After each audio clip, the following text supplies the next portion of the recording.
tardes a todos. Bienvenidos a esta conferencia de prensa sobre el paquete económico para 2012. Nos acompañan en esta ocasión Alejandra Sota Mirafuentes, Coordinadora General de Comunicación Social y vocera del Gobierno Federal, José Antonio Mit Curibreña, Secretario de Hacienda y Crédito Público, Gerardo Rodríguez Regordosa, Subsecretario de Hacienda y Crédito Público, Carlos Montaño Fernández, Subsecretario de Egresos, José Antonio González Anaya, Subsecretario de Ingresos, y Javier Lainez Potisek, Procurador Fiscal de la Federación. Escucharemos primero a Alejandra Sota Mirafuentes, la Coordinadora de Comunicación Social, quien nos acompaña hoy para hacer un posicionamiento sobre el paquete económico. Muchas gracias, con su permiso, secretario, muchas gracias por su hospitalidad. Muy buenas tardes a todos. Como es de su conocimiento, el pasado 8 de septiembre el Ejecutivo Federal envió a la Cámara de Diputados del Honorable Congreso de la Unión el paquete económico 2012, que incluye la iniciativa de ley de ingresos, el proyecto de presupuesto de egresos de la Federación y los criterios generales de política económica correspondientes al ejercicio fiscal 2012 para su análisis, discusión y, en su caso, aprobación. Quiero referirme en esta ocasión a tres características que tiene este proyecto de presupuesto de egresos que reflejan las prioridades del gobierno del presidente Calderón. En primer lugar, se trata de un presupuesto responsable que dirige los esfuerzos en elevar la competitividad y dinamizar el crecimiento como elementos clave para la generación de más y mejores empleos. Para ello se continuará con el impulso sin precedentes al desarrollo de infraestructura, al estímulo de la vivienda, a la implementación de una agenda de desregulación, a la promoción de la actividad empresarial, al fomento del turismo y al fortalecimiento de la banca de desarrollo con el fin de impulsar el desarrollo de las pequeñas y medianas empresas que son nuestras principales generadores de empleo.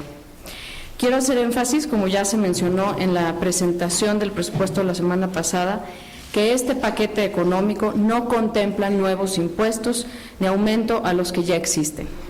Por el contrario, sí se prevé la desaparición del impuesto federal sobre la tenencia vehicular y establece por primera vez en la historia la deducibilidad de las colegiaturas. Con ello, el gobierno del presidente refrenda su compromiso de apoyar la economía de las familias mexicanas que cada año tienen que hacer muchos gastos para sacar adelante a los suyos. Este es un presupuesto responsable porque mantiene su compromiso con la transparencia en el manejo de los recursos de todos los mexicanos y porque desde 2008 la administración del presidente Calderón introdujo el presupuesto basado en resultados, lo que significa mejorar la eficiencia y la eficacia del gasto público, evaluando constantemente las políticas públicas y a partir de ello fortalecer aquellos programas que sí dan resultados a la gente o eliminar aquellos que no lo son.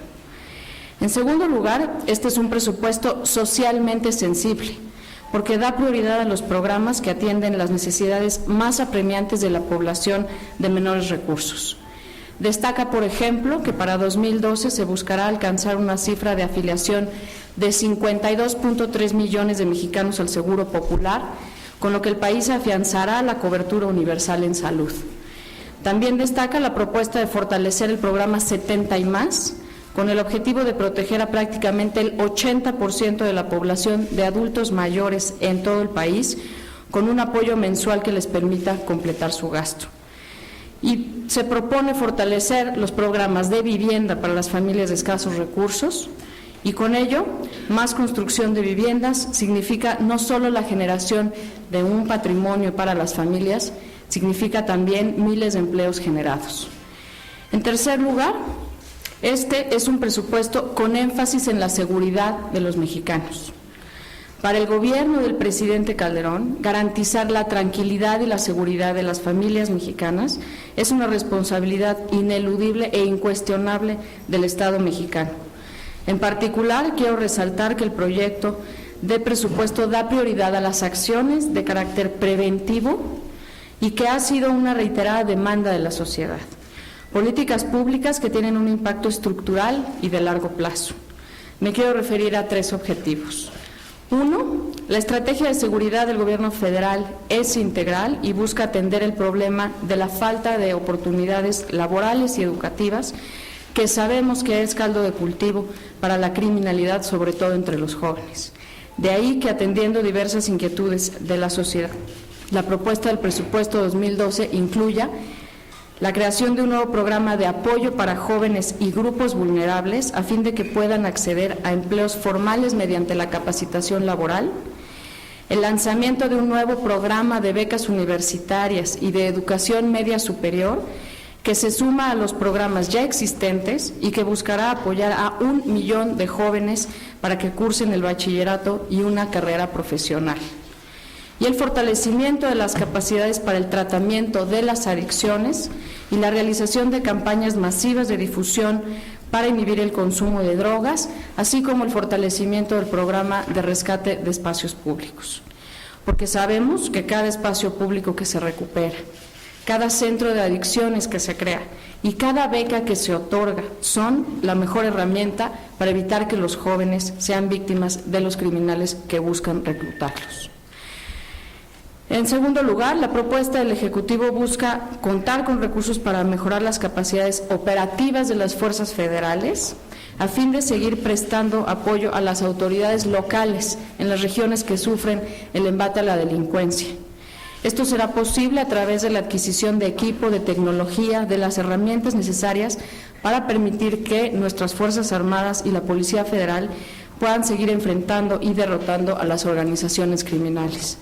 Y 3, la seguridad es una responsabilidad que compete a los 3 órdenes de gobierno y por eso la propuesta de presupuesto incluye transferir del gobierno federal a estados y municipios alrededor de 15,000 millones de pesos a través del Fondo de Aportaciones de la Seguridad Pública, el Fondo de Subsidios para Seguridad Pública en los municipios, Subsemun, y el nuevo programa concursable de apoyos a fin de que los estados y municipios avancen en la impostergable tarea de capacitar y depurar a los cuerpos policíacos, construir infraestructura, equipar a las policías y adquirir sistemas de telecomunicaciones e informática. En suma, el proyecto de presupuesto de egresos de la Federación 2012 presentado por el gobierno del presidente Felipe Calderón es un presupuesto responsable que busca dinamizar el crecimiento económico para generar más y mejores empleos, al tiempo que mantiene finanzas públicas sanas. Es un presupuesto socialmente sensible porque orienta el gasto público a la atención de las urgentes necesidades de las familias que menos tienen y es además un presupuesto que pone énfasis en una de las principales preocupaciones de los mexicanos, que es la seguridad, insisto, con especial atención en la parte preventiva. El Ejecutivo Federal confía plenamente en que el proceso presupuestario será conducido con una visión de Estado por parte de todos los actores involucrados y la definición de un presupuesto es el momento más importante en la generación de políticas públicas y por ello debe anteponer siempre los intereses de los mexicanos por encima de cualquier otra consideración. Muchas gracias por su atención. Escuchamos ahora al secretario José Antonio Mir. Muy buenas tardes a todos. Es la primera vez que me reúno con ustedes como titular de la Secretaría de Hacienda y Crédito Público y aprovecho entonces la oportunidad para ponerme formalmente a sus órdenes. Les aprecio mucho que me acompañen en esta conferencia de prensa para precisar algunos detalles del paquete económico 2012. Como comentó ya Alejandra Sota, este constituye una propuesta objetiva, responsable, con visión de largo plazo y comprometida con el bienestar de las familias mexicanas. En este sentido, lo que buscamos con el paquete es mantener la estabilidad económica y la responsabilidad fiscal. Por ello, nuestra propuesta hace un esfuerzo especial y explícito por mantener a México aparte, distinguiéndose por un manejo cuidadoso y prudente de sus finanzas públicas, requisito indispensable para la continuidad del desarrollo del país. Comento algunos puntos de las diferentes partes del paquete que reflejan este deseo de prudencia y responsabilidad. En materia del marco macro, por ejemplo, El paquete contempla la disminución del déficit público sin inversión de Pemex de 0.5% en 2011 a 0.2%, logrando con ello un balance adecuado entre la responsabilidad fiscal y el estímulo a través del gasto público. Las previsiones de crecimiento económico son realistas, se ubican en 4% para este año y 3,5% para el 2012, son congruentes con las últimas estimaciones de los analistas financieros. En materia de ingresos, para darle certidumbre a la inversión, por tercer año en esta administración no se propone una miscelánea fiscal. Sin embargo, sí se incluyen modificaciones importantes para simplificar el esquema de comprobantes fiscales. Se propone simplificar este esquema a efecto de que su regulación se contemple en solamente 5 artículos del Código Fiscal, reduciendo el número de requisitos de 158 a 26. Además, se propone reformar la Ley Federal de Derechos a fin de dar continuidad al esquema de simplificación implementado para 2011. Para 2012 se propone derogar 140 cuotas de derechos que se suman a las 138 derogadas en 2011. Sumadas ambas es la eliminación más grande en materia de derechos que se ha hecho en décadas. Resultado de esta política de ingresos, las transferencias federales a las entidades federativas tenían un incremento de 2.2% en términos reales. En materia de crédito público, nos hemos propuesto cubrir las necesidades de financiamiento del gobierno federal a través de un buen balance de deuda interna y externa que minimice los costos de financiamientos, preserve la diversidad de acceso al crédito y continúe el fortalecimiento del mercado local de deuda. Queremos acelerar el desarrollo del mercado interno e impulsar decididamente la competitividad de nuestra economía, a la vez que promovemos eficaz y responsablemente las oportunidades de las familias mexicanas. Para lograrlo, bajo un enfoque de estrategia integral, hemos buscado que la política de gasto público para el ejercicio fiscal de 2012 descanse en 3 ejes fundamentales: seguridad pública, crecimiento económico y desarrollo social. Los principales acentos de cada uno de estos rubros fueron descritos ya por Alejandra Sota. Gracias a estas medidas, esperamos que la economía mexicana continúe creciendo a pesar de un entorno internacional adverso. Nuestro compromiso es seguir construyendo en México con finanzas públicas sanas que ofrezca certidumbre, estabilidad y desarrollo para todos. Quisiera aprovechar este espacio para realizar algunas precisiones respecto a algunos comentarios vinculados específicamente con gasto corriente. Este es un tema que recurrentemente se discute cuando se envía un paquete económico. En términos más generales, en la agregación más amplia, el gasto público se divide en 2. Una parte, el gasto de inversión, que comprende los recursos para la construcción, mantenimiento y modernización de obras de infraestructura necesarias para el desarrollo económico del país y la creación de empleos. Cuando hablamos de gasto de inversión, estamos hablando, por ejemplo, de la construcción de carreteras, puentes, puertos, presas, hospitales y escuelas, entre otros. También se incluye como gasto de inversión la compra de bienes muebles e inmuebles, como puede ser el equipo de un hospital o el equipamiento militar o un edificio para albergar una dependencia. La otra parte del gasto programable es el gasto corriente. Todo lo que no está incluido en el gasto de inversión se refleja en el presupuesto como gasto corriente. Y aquí se incluye contratación de recursos humanos, compra de bienes y servicios necesarios para el desarrollo propio de las funciones administrativas, pero se incluye también los subsidios, que son básicamente los programas sociales del gobierno federal para atender a los grupos más vulnerables y el pago de pensiones. Aquí es importante, en términos de poder evaluar adecuadamente cómo se ve la estrategia de gasto corriente de esta administración, comparar cómo se entiende el presupuesto en 2011 respecto de cómo se veía en el 2000. En el 2000 la composición del gasto corriente era más o menos la siguiente: 20.5 del gasto corriente se iba a pagar pensiones y jubilaciones, 5.2% se iba en programas de subsidios. El 29.5% del gasto corriente se explicaba en gasto de operación, el 44.8% en servicios personales. Si hacemos esta misma descomposición en el presupuesto que enviamos a consideración del Congreso, lo que vemos es que a pensiones y jubilaciones se irán el 21.1% del gasto corriente.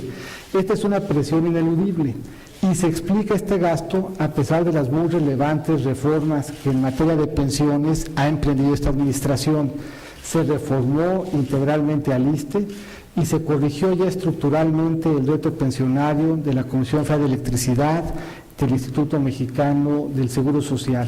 Esta administración ha hecho su tarea en materia de pensiones y ha contenido esta presión hacia adelante, no obstante lo cual, como parte del costo de transición, implica un incremento en la erogación inevitable en materia de pensiones y jubilaciones. Los subsidios, en cambio, pasaron de 5.2% a 22.7% en el periodo. El gasto de operación se redujo de manera importante, de 29.5 a 24.8. Y el que sufrió la caída más relevante como parte del gasto corriente es justamente servicios personales, que pasó de explicar el 44.8 en el 2000 a explicar el 31.4% en el paquete que enviamos.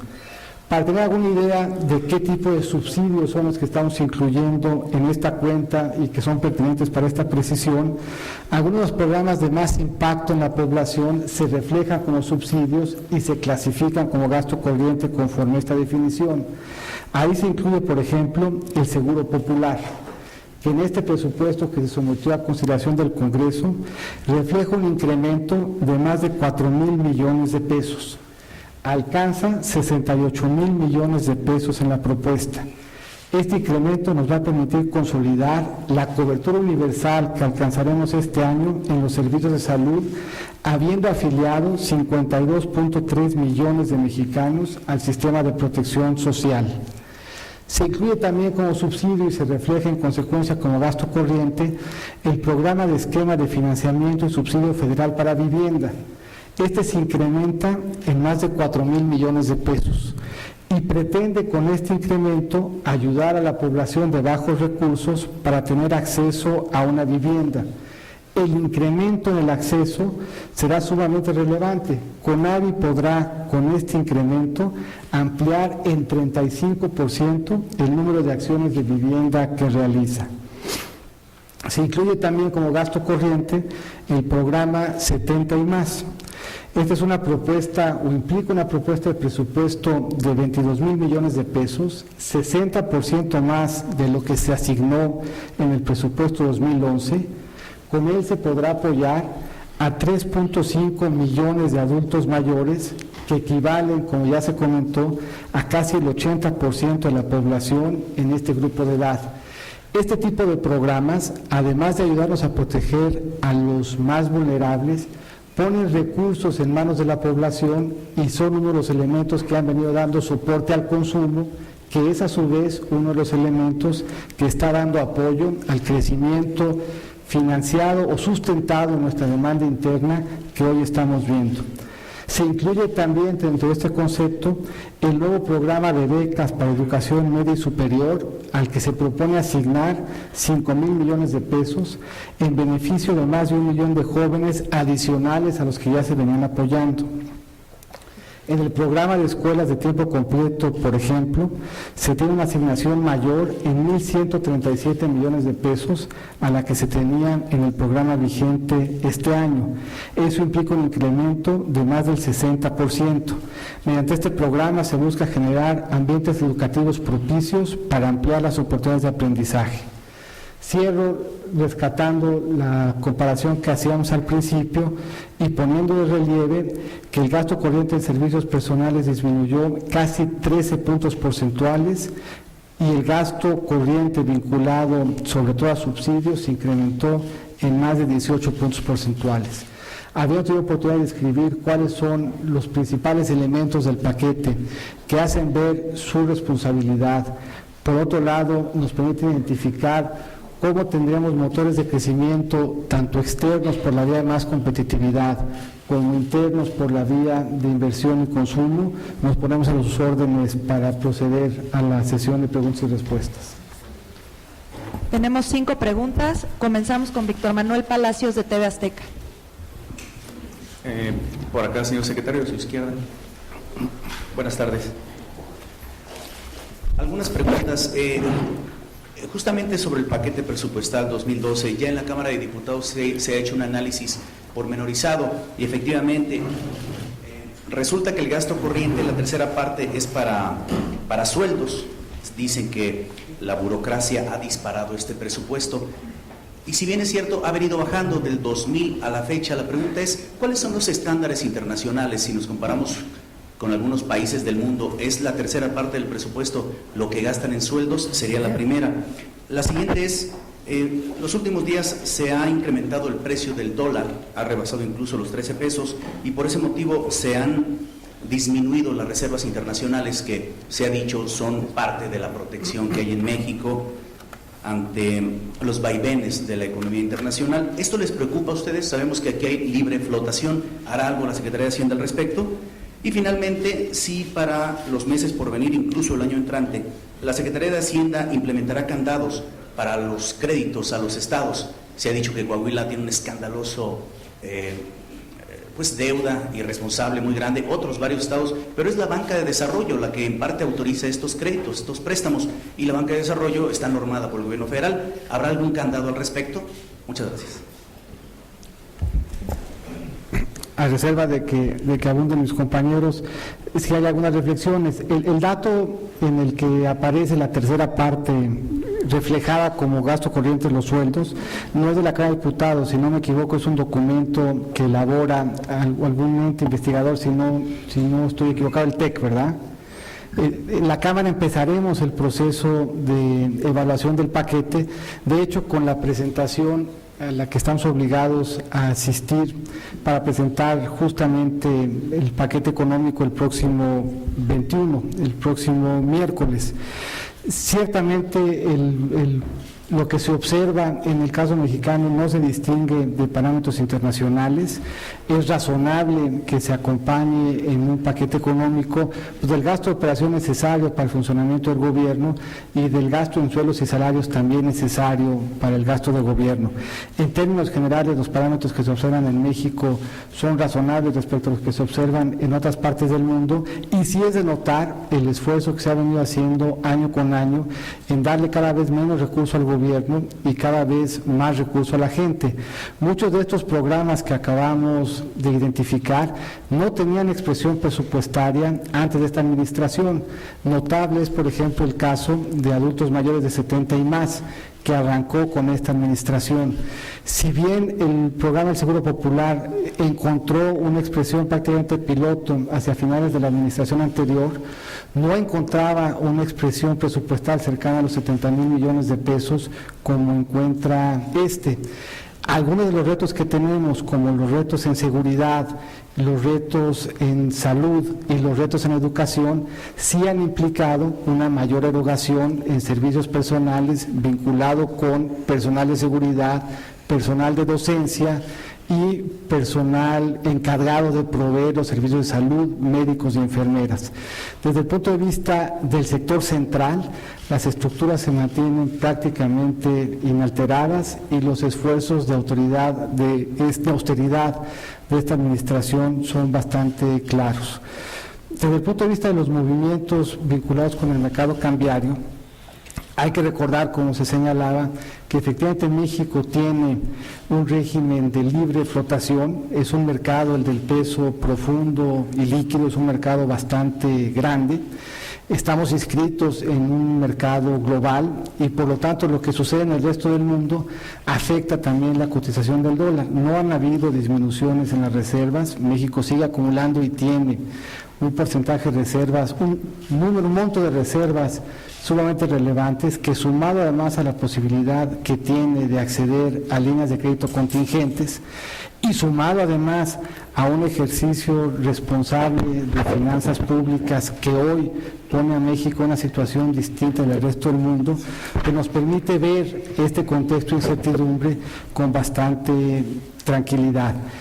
En este contexto de incertidumbre, sin embargo, lo que México tiene que hacer, lo que está a la mano de México, es seguir siendo responsable y seguir mandando estas señales de certidumbre.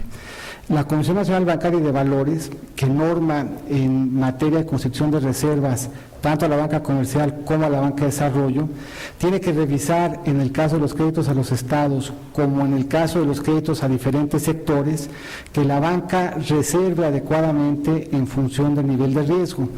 Ahí habría que distinguir entre diferentes categorías de prácticas en los estados y de tipos de crédito. Y la regulación bancaria lo que va a buscar es generar certeza de que tanto la banca de desarrollo como la banca comercial, cuando den créditos a estados, reflejen adecuadamente el riesgo en materia de constitución de capital para que no tengamos una vulnerabilidad por una práctica inadecuada en nuestro sistema financiero, por cierto, hoy bien capitalizado y con acceso a crédito creciendo a doble dígito y apoyando también el crecimiento del país. Les preguntaría a Carlos y a Gerardo si quisieran abundar sobre uno u otro planteamiento. Gerardo. Sí, si me permites, señor secretario, simplemente puntualizar el tema de las reservas. El dato que se publicó hoy de la evolución semanal de las reservas trae una disminución no por ningún tipo de actividad en el mercado cambiario, sino por la simple fluctuación en el valor de los activos que mantiene el Banco de México y las operaciones cotidianas para el gasto de operación en divisas del gobierno federal, pero no tiene nada que ver con la dinámica del tipo de cambio ni ningún tipo de actividad del gobierno o del Banco Central en el mercado cambiario. Pasamos a la siguiente pregunta. Carlos Acosta, de Proceso. Muchas gracias. Perdón, creo que no ando muy lúcido. No me quedó clara la presencia de la licenciada Sota en calidad de que viene. Quisiera saber si su rango es mayor al de un secretario de Estado, si va a ser su presencia, va a ser la constante en todas las actividades de los secretarios o en las conferencias de prensa, si nos platica un poco sobre eso. Para el secretario, bueno, primero, felicidades por la nueva encomienda. Creo que después de casi 2 años de estar pues, prácticamente hacia esta dependencia, pues es un gran gusto tener a alguien con las prendas suficientes para conducir la Secretaría de Hacienda. Tengo algunas preguntas muy concretas. Se observa en el proyecto de presupuesto 2 reducciones muy significativas, 16.5 para la Secretaría de Agricultura y 18.5 para la Secretaría de Comunicaciones. Sabemos que los temas del campo y de las carreteras siempre son conflictivas en la discusión presupuestal. En lo personal me huele un poco a como que es para el jaloneo, ¿no? Le ponemos aquí, le quitamos allá, cedo aquí y ustedes me dan esto. Pero me gustaría que nos platicara sobre eso, porque las bajas son, los porcentajes no suben mucho, pero en términos nominales sí es bastante, ¿no? Son 12,000 millones de pesos menos para agricultura y casi 16,000 millones de pesos menos para comunicaciones y transportes. Y luego una cosa que me interesa particularmente, y ya es lo último, hay un aumento sustancial en las partidas presupuestales para todas las secretarías, ¿no? No estoy hablando de los sueldos, para que no haya equívocos con el asunto de los altos sueldos para la gran burocracia. Pero me llama mucho la atención que, por ejemplo, en Hacienda, para la Subsecretaría de Hacienda y Crédito Público haya un incremento presupuestal, o se proponga, de casi 120%, ¿no? Tan solo para la oficina del Subsecretario de Hacienda hay un incremento de 32%, ¿no? 22 millones de pesos más. Para la Subsecretaría de Ingresos, igual, 35 millones de pesos más, con un aumento porcentual de 48.7%. Y la que sorprende sobremanera es el aumento en el presupuesto de la Oficialía Mayor, de un presupuesto autorizado para este año de 44 millones, pasa o se solicita uno de 137 millones, o sea, 92 millones de pesos más, o sea, un 209%. Y así nos podemos seguir en prácticamente todas las secretarías y sobre todo las oficialías mayores, ¿no? Pero un dato que me sorprende mucho, la Unidad de Comunicación Social y Vocero tiene el más alto presupuesto de todas las oficinas de la dependencia, inclusive más que el secretario, ¿no? El secretario tiene un presupuesto, o se solicitó un presupuesto de 105 millones, cuando en este año va a ejercer 57, un incremento de 84%. Pero la Unidad de Comunicación Social tiene para este año 203.7 millones y se solicita uno de 248, un aumento de 22%. ¿A qué se deben estos aumentos? Y la verdad, yo quisiera para mis lectores que tuvieran la claridad de que este año que viene, que es el último, pues no haya año de Hidalgo, ¿no?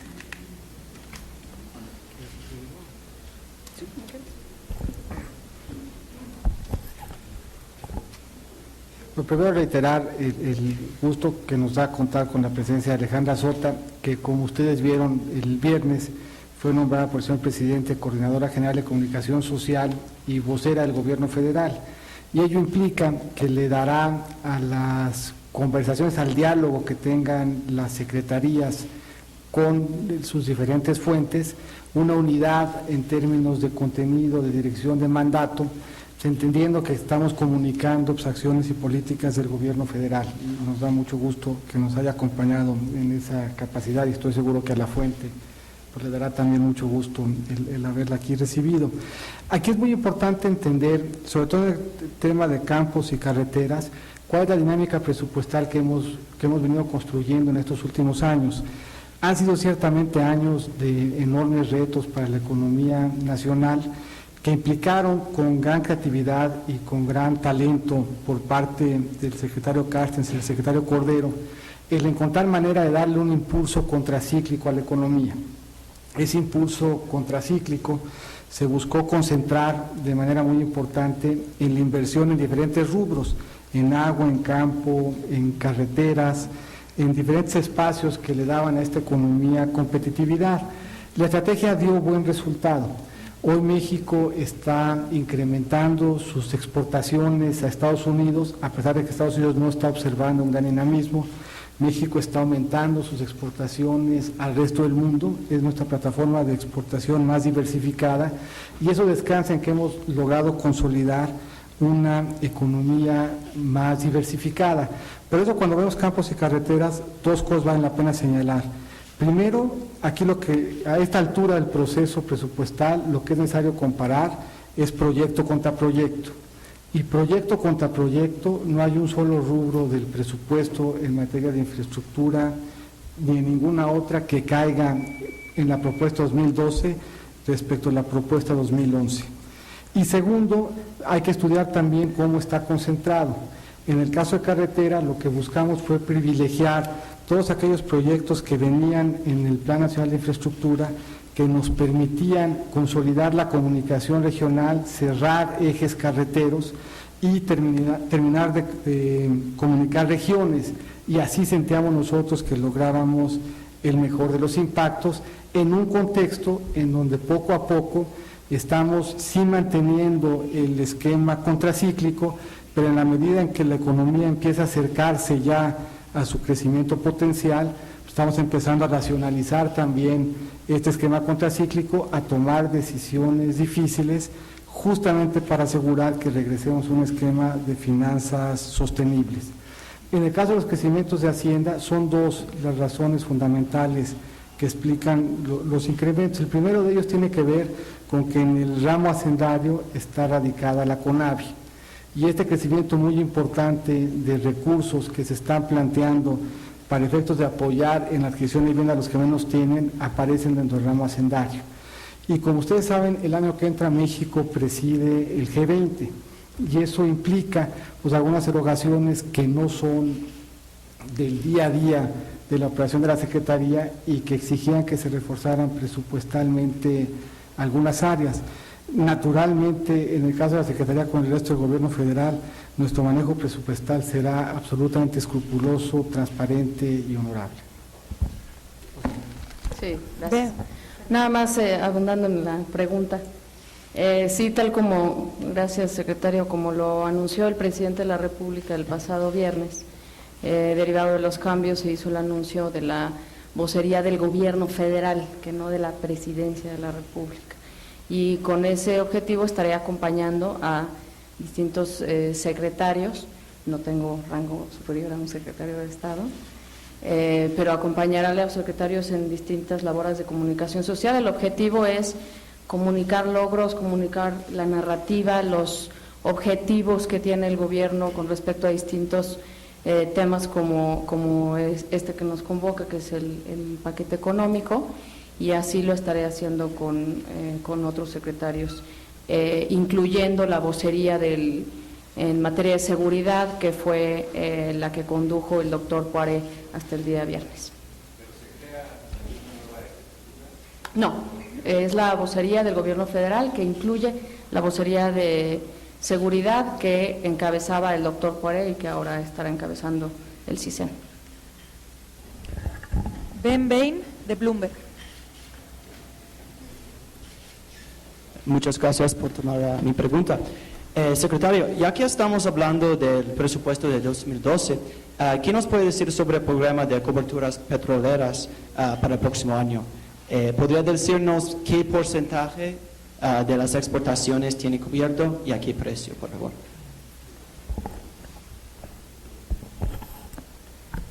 La respuesta corta es no, pero la respuesta larga es la Secretaría de Hacienda, pues incurre en diferentes estrategias de mercado para buscar darle soporte al gasto, para buscar darle soporte de ingresos al programa de gasto que se apruebe.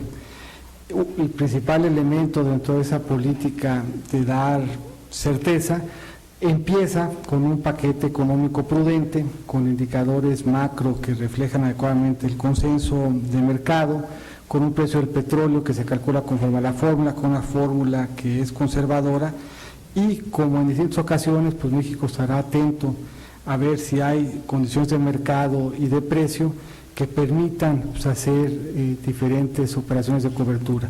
Pero es un proceso en el que México está inmerso en el día a día, es una estrategia que implica estar atento a oportunidades de mercado, igual que el propio proceso de administración de deuda, y pues, siendo todavía un proceso que está continuando, pues es un tema sobre el que no tendríamos ahorita ningún elemento para abundar, ¿no? No sé, Gerardo, si quisieras complementar. Gonzalo Soto, de Reforma. Gracias. ¿Qué tal? Buenas tardes, secretario. La primera pregunta que tengo es, ¿cuál es el compromiso del gobierno federal para el recorte de los altos mandos en 2012? ¿Podría asegurar que varios altos mandos sí van a estar, bueno, varias plazas de altos mandos sí se van a recortar para el 2012? Segundo, ¿cuál es el comportamiento en este momento del rubro de servicios sociales respecto a cómo estaba al inicio del sexenio? Otra pregunta es, ¿por qué? Nomás repita, ¿el grupo de qué? Servicios personales respecto al inicio del sexenio de la administración. Es que dijo sociales. Tercero sería, ¿por qué el proyecto de presupuesto mantiene estancados los recursos para los estados, específicamente en el rubro de seguridad? Y finalmente, bueno, debido a que usted viene fresco de la Secretaría de Energía, ¿cómo va el proceso de compra de acciones de Repsol? ¿Cierto que el gobierno español está poniendo algunas trabas para realizar la operación? Gracias.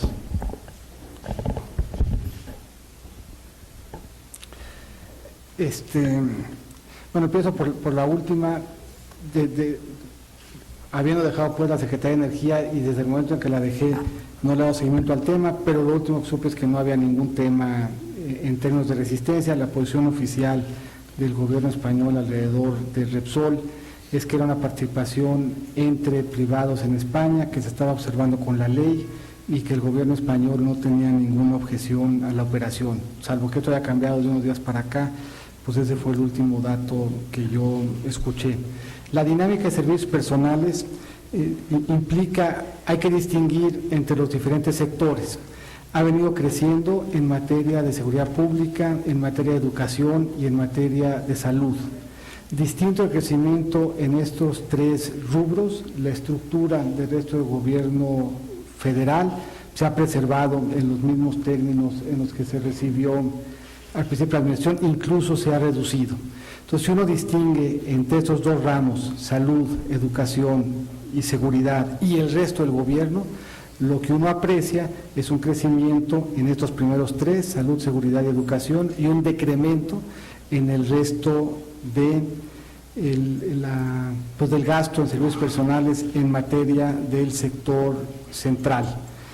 No se está planteando los sueldos de los mandos altos y medios, no han sufrido, de hecho se han reducido 10% en términos nominales desde los que se tenían en 2002. Esto es, desde 2002 para acá, no solo se han mantenido los sueldos en términos nominales de los servidores superiores del gobierno federal, sino que en términos nominales se han reducido en 10%. Esto implica que los sueldos de los altos mandos del gobierno federal hoy se han reducido en aproximadamente 45% en términos reales.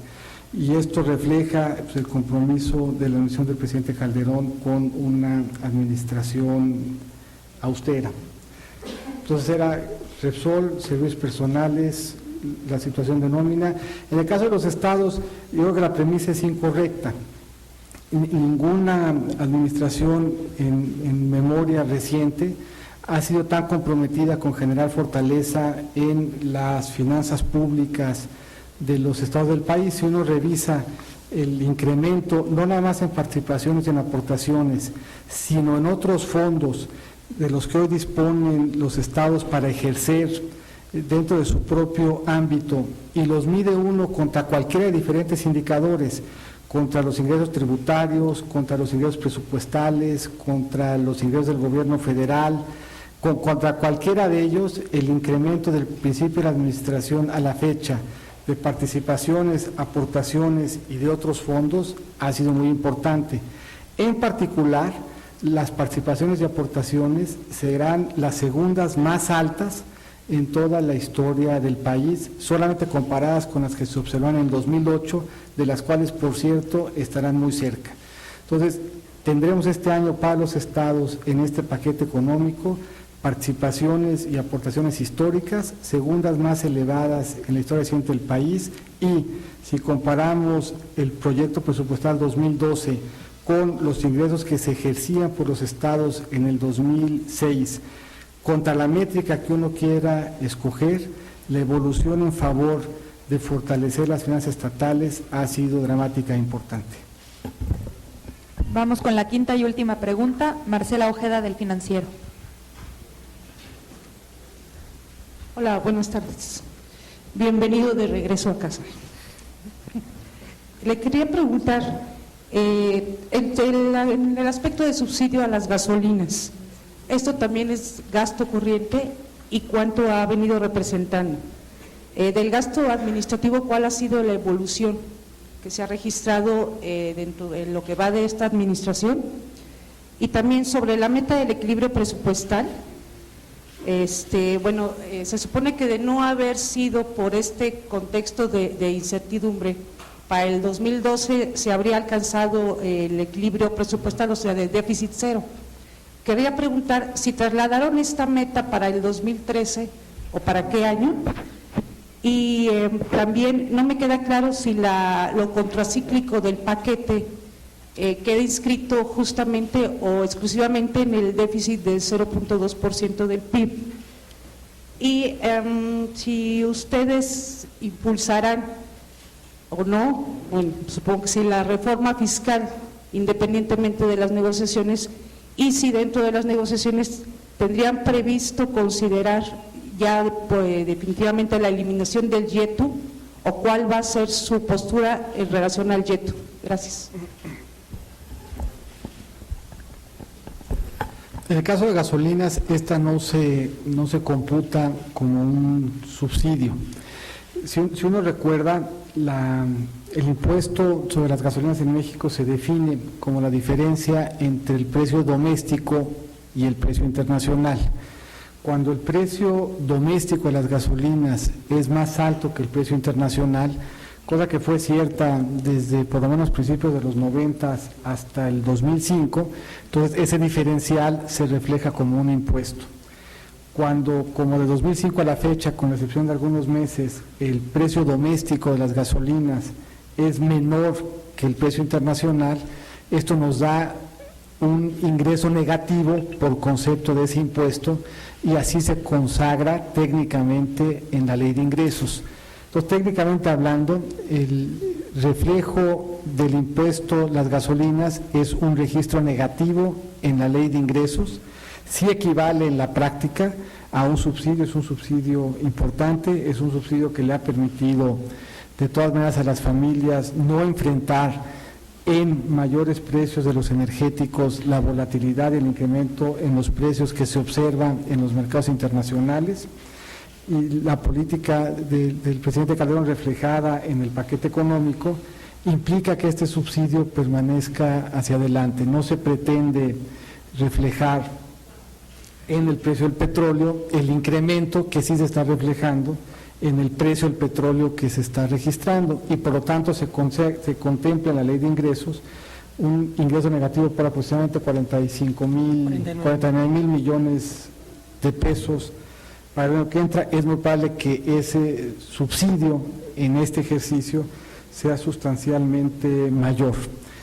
La ley de responsabilidad hacendaria, presupuesto y responsabilidad hacendaria contempla la posibilidad de que uno se desvíe del equilibrio presupuestal en condiciones extraordinarias y obliga al Ejecutivo y al Congreso en establecer un plan para regresar al equilibrio presupuestal.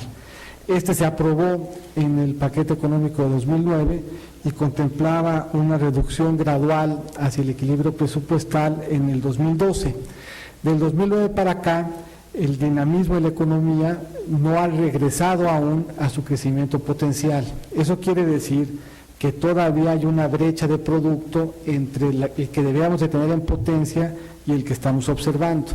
Y por lo tanto sugería la pertinencia de elaborar esta propuesta de que no se alcanzara el equilibrio presupuestal este año, sino que se alcanzara, si las condiciones de la economía siguen como están hoy, pues deberá de alcanzarse hacia el año que entra. Es un tema que habría que seguir evaluando, pero en esta administración hemos venido, por un lado, proponiendo y el Congreso acompañándonos con responsabilidad en aprobar déficits cada vez menores. Empezamos en punto 8, luego en punto 5 y ahora estamos aprobando punto 2.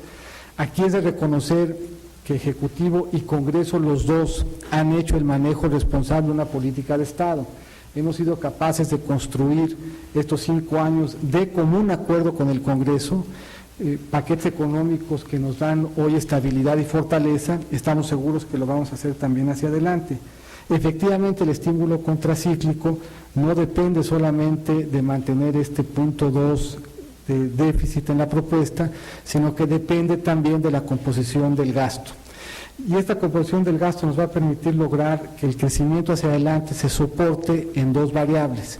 Por un lado, en la medida que el gasto público nos da mayor competitividad, eso nos permite ganar terreno en nuestras exportaciones y que nuestras exportaciones crezcan, aun cuando el resto del mundo no se aprecie dinamismo. Y por otro lado, políticas como las que estamos dando de apoyo a las familias permiten que se genere confianza en el mercado interno.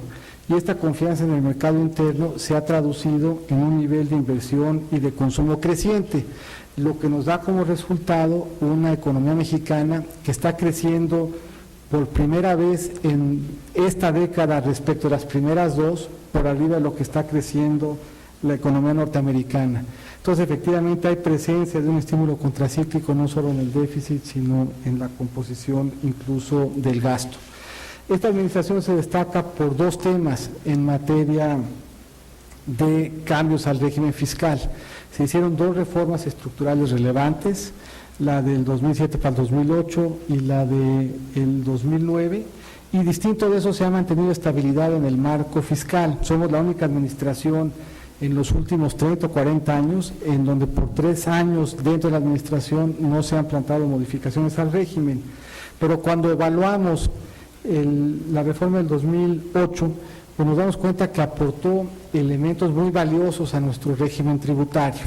La Secretaría de Hacienda estaba obligada a presentar un documento en julio que evaluara la pertinencia justamente de desaparecer algunos capítulos del impuesto sobre la renta en favor del IETU. Lo que de ese estudio se desprende son cosas, yo creo, muy valiosas. Cuando uno habla de una reforma fiscal, querría uno, cuando la describe, una reforma que distribuya de manera más equitativa la carga tributaria, una reforma que haga que los que antes no estaban pagando paguen, una reforma que no distorsione las decisiones de inversión. Y cuando revisamos el documento que se presentó este año por la Secretaría, encontramos que la reforma fiscal de 2008 cumple con esas características. Si dividimos a los contribuyentes en dos, los que pagan arriba del promedio y los que pagan abajo del promedio antes de 2008, y hacemos esa misma división en el 2010, lo que encontramos es que los que pagaban más hoy pagan un poco menos y los que pagaban menos hoy pagan bastante más. Encontramos también que los sectores que se beneficiaban de tratamientos especiales en el impuesto sobre la renta son los sectores que hoy están contribuyendo al impuesto empresarial a tasa única. Nos damos cuenta adicionalmente que si desaparece el impuesto empresarial a tasa única como impuesto de control, eso implicaría que más o menos 30% de los contribuyentes personas morales dejarían de contribuir al gasto público. Por todas esas razones, nuestra convicción es que el sistema tributario hoy en México es mejor que el que teníamos hace algunos años. Es la primera vez que la recaudación tributaria en México se expande en una administración como se ha incrementado en esta, y no sentimos, por todas esas razones, que sea un buen momento para modificar el marco tributario. Bueno.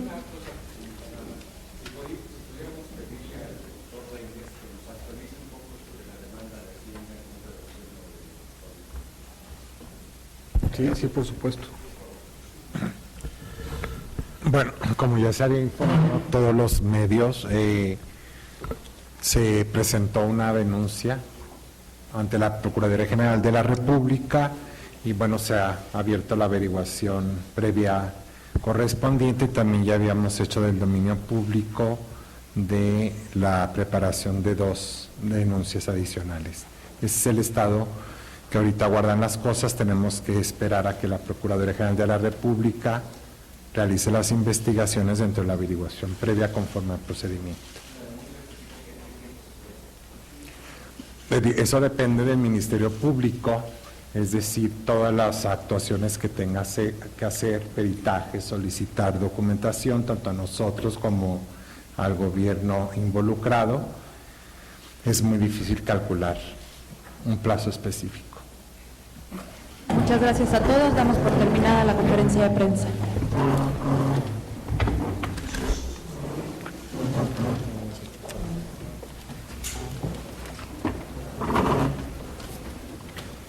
Gracias.